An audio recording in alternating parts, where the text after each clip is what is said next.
বৃষ্টির মেঘে ঢাকা সন্ধ্যা। রাস্তার ধারে ছোট্ট একটি চায়ের দোকানে এসে দাঁড়াল রাহাত। প্রতিদিনের মতোই অফিস শেষে একটু প্রশান্তি খুঁজতে এখানে চলে আসে সে। দোকানের বেঞ্চিতে বসে রাহাত চা খাচ্ছিল, এমন সময় পাশের বেঞ্চিতে এসে বসল তানিশা। মেয়েটি রাহাতের অফিসেই কাজ করে, তবে খুব বেশি কথা হয়নি তাদের মধ্যে। আপনি কি প্রতিদিন এখানে আসেন? তানিশা হেসে প্রশ্ন করল। রাহাত একটু অবাক হলেও হাসি মুখে উত্তর দিল, হ্যাঁ, প্রায় আসি। এই বৃষ্টির দিনে চা ছাড়া আর কিছু ভালো লাগে না আঙ্গি। তানিশা তার চায়ের কাপ হাতে নিয়ে রাহাতের দিকে তাকিয়ে বলল, আমিও আজ প্রথমবারের মতো এলাম এখানে। জানেন, বৃষ্টির দিনে এক কাপ চা, এটা আমার খুব প্রিয়। তাদের কথোপকথন চলতে থাকল। ছোট ছোট হাসি, অজানা কিছু তথ্য শেয়ার করা, আবার কখনো নিস্তব্ধতা।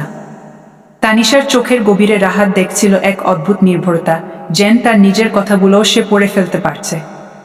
তানিশার কথাই ছিল সরলতা, আর মুগ্ধতা ছড়ানো হাসিতে রাহাত হারিয়ে যেতে লাগল। আপনি কি প্রতিদিন চা খেতে আসবেন? তানিশা হঠাৎ জানতে চাইল। আপনি আসবেন? রাহাতও পাল্টা প্রশ্ন করল। তানিশা হেসে মাথা ঝাঁকাল।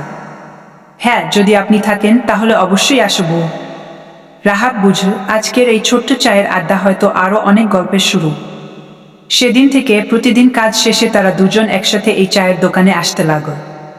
বৃষ্টির দিনে কিংবা রৌদ্রের দুপুরে এক কাপ চা আর একরাশ গল্পের সাথে কাটতে লাগল তাদের সময়।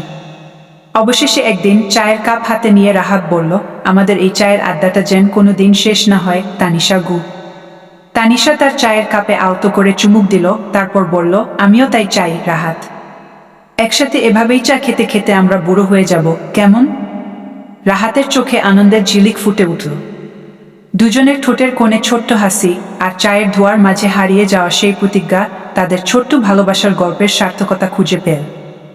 উপসংহার: এক কাপ চা আর কিছু মুহূর্ত, কখনো কখনো ভালোবাসার গল্প এতটুকুতেই পূর্ণতা পায়। কারণ ভালোবাসা তো ছোট ছোট আনন্দের খণ্ডচিত্র থেকেই তৈরি হয়।